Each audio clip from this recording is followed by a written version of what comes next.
All right, here we go. Let's get right into it. Sam Altman, who Tati adores, has been rumored to be building out what effectively is a forward deployed engineering human layer consultancy embedded within and on top of OpenAI for large enterprise customers that are spending, let's just say the number is about 10 million or more of hitting the API. And so for those that aren't familiar with the FDE model that Palantir pioneered, long story short, and I'm oversimplifying Captain Alec, obvious here, ridiculous, but it's basically some folks that are quite technical, even engineers in some respect, that are also quite multidimensional in terms of business savvy and business strategy. Think management consultant, and the two of them and or multiple pods of them embed themselves directly inside of physically or otherwise into enterprise environments of customers of OpenAI, for example, a la Palantir and other places, so that they can help accelerate the ability of the enterprise to benefit from the technology, especially when the technology is quite pioneering and innovative and complex and you got a lot of moving parts. And so they're stepping into what effectively amounts to perhaps boardroom level conversations, C-suite conversations, one, two clicks below, and trying to help these organizations figure out how to go from, if the statistic holds, if 1 to 4% of enterprises today, which I imagine it's grown, but if 1 to 4% as of 6 to 8 months ago were AI mature, everybody's trying to move faster and smarter in the direction of becoming more AI mature, which we'll leave it alone as to what that actually means in defining it. But clearly, it's a very shrewd and strategic move by OpenAI to do this, and I'm sure others will replicate. It's not the first time we've seen this, but I would love to hear from you, Tati, and you, Steve, where your mind goes when you start thinking about the trade-offs and the pros and cons of having that profile of individual on behalf of that kind of horsepower stepping into those environments, and how the rest of the ecosystem might view it and or react accordingly, because there's a lot of really smart people trying to make really great decisions and there's a lot of variables. So Tati, I'm just going to throw it to you first. I don't know why. No pressure, but I know you've got some thoughts on this, so I'm going to now be quiet and let you react to what it is that these FDEs are potentially looking to achieve for OpenAI and how the ecosystem might respond, including the enterprise. Thank you, Alec. These are very interesting FTEs because they go from model provider. Any one of this to they're signaling this intention to own the value chain, the entire AI value chain. So that's by putting this complementary service. If you spend $10 million plus, they're looking to own capability, implementation, decision making, and everything that's in between. So it's obviously you go from a plug and play, which is what everyone is trying to sell you, or what you're looking for, to a fully embedded type of partnership. So there's several implications to that. Things that come to mind for me first is, obviously you have on the pro. I'll go to the pros first. So you have, the first thing is the single source of truth, right? So you have having that, you can reduce, which is some of the work that we do, right? Reducing that fragmentation between the vendor, the integrator, the internal teams, and like having someone who really knows what's going on and can make that happen.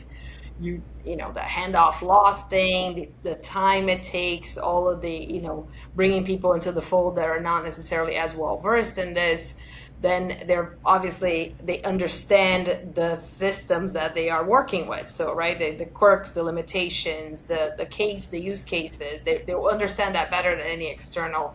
Assuming I'm making some assumptions here that they will obviously be the very best at this and well trained and all of those things, right?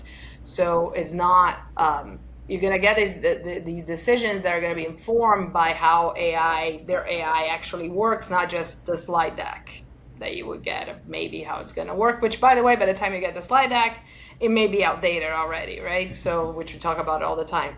And then you have the most obvious also around it's experimentation is faster, you have tighter feedback loops, the iterations are faster, they're cleaner, they're, especially when you're looking at uncertain cases or exploratory, you're going to have a lot more leeway to do all of that than if you were paying for it, essentially, right? Having to hire someone every time it's a hard sell to your CFO, to your CEO. Hey, would you like some money just so we can play around with some tools? We're not entirely sure what they're going to do.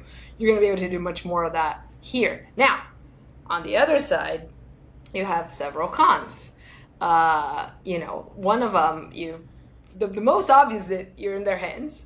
We can talk about this all day, but is this the Trust Me University? This is the Trust Me. This is Trust Me. I got you. No worries. Don't worry, Tati. I got it. Don't worry. I got this. I got this. Don't worry. There's a great episode of Black Mirror that talks about this exact thing of going for an amazing service, and things they could change their mind how they're offering the service later. Not saying they will, but Could.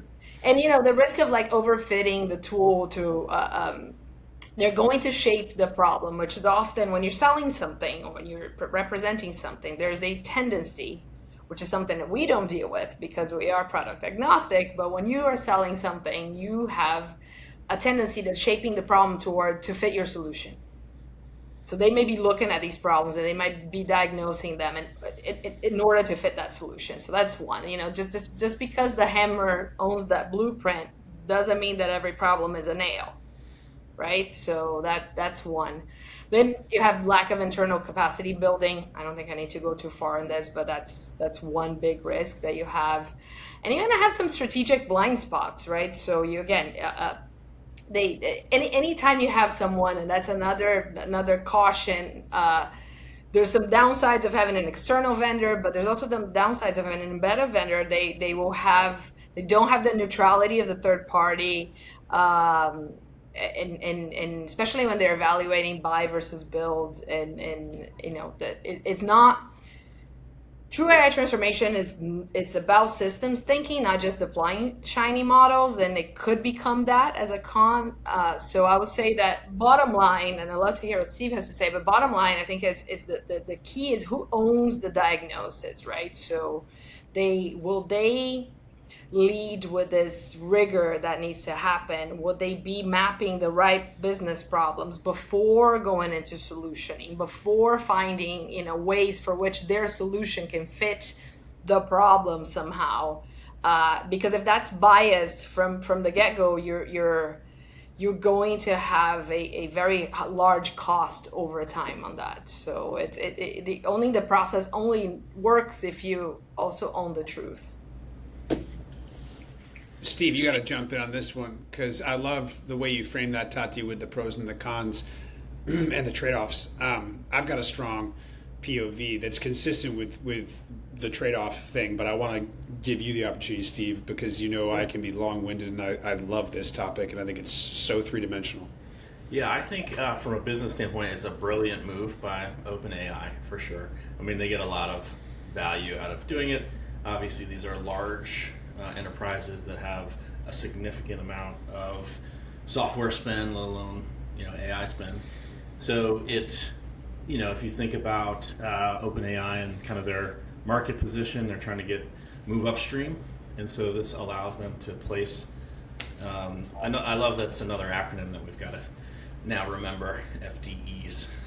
But FDE. FD is FDE, right? Yeah, right, not FD. Frank David Executive as opposed to Frank Thomas Executive. It's like, okay, another acronym. Here we go. Yeah. But so placing an FDE into a large enterprise and allowing that enterprise to kind of tap into a very smart engineer, architect to build custom solutions with OpenAI technology. I mean, it's brilliant, right? And if somebody's spending $10 million with OpenAI, that's a great move and well deserved. It is a play that has been made by many different software companies over the years and has proven to be very successful. So I think it's amazing. On the client side, I think there's a lot of value for having an FDE there, right? Which is you can tap into somebody who knows not only the AI space, the product of OpenAI. Certainly, to Tazi's point, like they're going to be biased. Whether or not it was, you get free services from Microsoft, Google, SAP, Oracle. They're always biased towards those software providers, so it's going to be biased for sure. But that talent is not necessarily readily available to some of these large enterprises, or they're going to have to pay through the roof. Or you're going to have to go to some of the large consulting companies, right? The Accentures of the world, to basically bring in some of those folks, and then you're paying for it. So it's a little bit disruptive for the consulting industry, which is fine. I think AI is going to disrupt the consulting industry. It's already disrupting the consulting industry, but good for clients. And the other, I think, benefit going back to the OpenAI product team is you get to understand, those FDEs get to understand what the challenges are for those large enterprises, and then they get to pull that back into OpenAI's product development strategy and what's coming. And they're moving at such a rapid pace that feedback is going to be amazing back to OpenAI. So a lot of positives and negatives. To me, I think it's validating too for some of the stuff that we're doing, in the sense of these are big clients. These are large fin service clients, pharmaceutical clients that are spending this amount of money with OpenAI. But what about the mid-market and down, right? It's just validating that this space, AI, is moving at such a rapid pace. People need good engineering advice, consulting advice around AI, how to keep up with the pace. And yeah, if you spend $10 million with OpenAI, you get one for free. But what if you're in the mid-market and you're only spending a portion of that, right? So it's validating in the sense that it is a needed skill set out there. It is something obviously that we do, but it's also something that every client, small to large, needs to keep up with this pace or get left behind, for sure. Yeah, I think what both of you said is so valuable for people to hear, and I don't want to repeat any of it because I think it's fantastic, but I think there's one thing I want to put a little bit of a finer point on, which I think is just so interesting, is if you talk to anyone that's deeply technical, for example, in the enterprise AI space, it's very difficult to get them to agree to project or predict where things are going to be, kind of beyond 6 months out, right? Or 9 months out for sure. Definitely 12 months out. And I think one of the reasons for that is you have last week where Grok 4 launches, right? And all of a sudden everyone's like, oh my gosh, look at what just is now, in market, and how does that potentially recalibrate the way that we need to be thinking about this? And so while I agree that the folks that are FDEs historically, on top of, world-class technology, especially stuff that's at kind of the leading edge because it's complicated, even more so than stuff that's, a little easier to understand because it's been around for X periods of time. I think it is really good for them to be biased because they believe in what they're bringing to market and all the wonderful opportunities to create value that technology, is somewhat uniquely capable of doing. But that being said, and I don't think that's their responsibility, but the enterprise, right, has to figure out, how do we calibrate the way that we understand what Sam Altman's team is telling us? And how do we balance that with our assessment, as an independent thinking organization, with what other people are saying, right? So other FDE groups and pods sitting on top of modern Gen AI native, infrastructure and or what have you, or pioneering and wonderful SaaS players that are really leaning in. Like, I don't know if you guys saw Aaron Levy had a great post on Twitter. Actually, I think it might have been Box itself, but I'm sure he was involved. But they're already coming out of the box, literally and figuratively, and talking through the implications of their perspective on the pros and cons of Grok 4, how that can and can't plug into the agentic framework that they're enabling for their clients within the finance space and otherwise. And I think at the end of the day, Captain Obvious Alec here is, you've really got to make sure you've got the right combination of people at the table, and it's not just a technology question, Tati, right? Like, this is three-dimensional stuff, and you got to have some serious horsepower on the technology front in terms of the way people operate and think. But you also, and I'm going to pass it back to you to react to this, Tati, is like, how do you think about what an enterprise needs to be thinking about when it comes to the mix of people, both their own people, quote unquote vendor people, right, technology people, consultancies, what have you? Like, how do you think about that in light of the stuff that we're talking about here?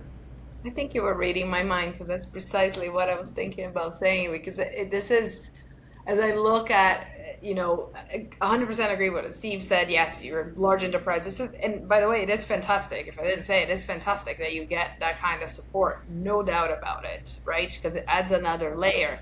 But to me, that is the key to this, is one more layer that you need to have. It does not solve all your problems. It doesn't make all your dreams come true. You can't just let go. So the key, more than ever, is to understand that there is no silver bullet. There is, no matter how expensive, no matter how fancy, so yes, they fill a gap. We have a talent gap. They have technical knowledge and no one else can bring. Amazing. Which was, and in a way is different, is similar to what we had back in the day, let's say with Microsoft owning your systems, that you had Microsoft selling their products to you as well, but they did bring a lot of great things. This is bigger because it is more powerful, it's a bigger part of your transformation, and it's evolving. It's not a static product that you're buying. But I would say that my statement on this is the following: more than ever, you as a client, you thinking with a client hat, you need a bridge. No single product, no model, no platform will solve the full complexity of your business. So you need that gap needs to be filled by people, both internal and external, who understand both the domain and the system. So it's a team of people. Think about you two that love sports way more than I even the team sport. Let's go. What are we talking about? People. You put a bunch of people, or you put, it's a team, and they have to have different sets of skills. They fulfill different places in there. So as a business leader, if I'm putting my COO, my CEO hat on, my CXO, my Chief Strategy Officer hat, I'm looking at this and thinking, okay, what do I need externally from these vendors? What do I need internally on my team to complement? And who plays that bridge role? Who's orchestrating? Who's keeping my vendors in check? Who's asking the right questions? Who's bringing that to my team and forward and back? Who doesn't have the same? Because you have to also have, again, different people with different interests playing different roles. Right? It is not all internal, it's not all external, it's definitely not all vendor led. Yeah, I agree, and the point you made there too, there's a balancing act between call it the vendor biased point of view and the value you get from that versus the agnostic point of view, right? That's technology or business oriented.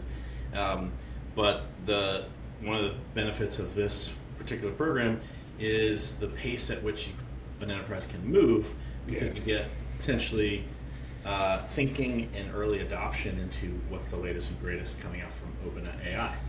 On the agnostic point of view, you also have to have somebody there that's looking across the whole market and saying, this is what OpenAI provides, this is the latest coming out from Grok, this is where Gemini sits, this is, so you have to have that balancing act of all those perspectives within a program, a project, an enterprise, wherever it may be. Well said, on both fronts. I'm going to leave it there because I think folks are going to definitely want to watch that one multiple times, and there's a lot more to unpack. But thanks, Steve and Tati. Fantastic responses, and we'll go to the next one. Thank you.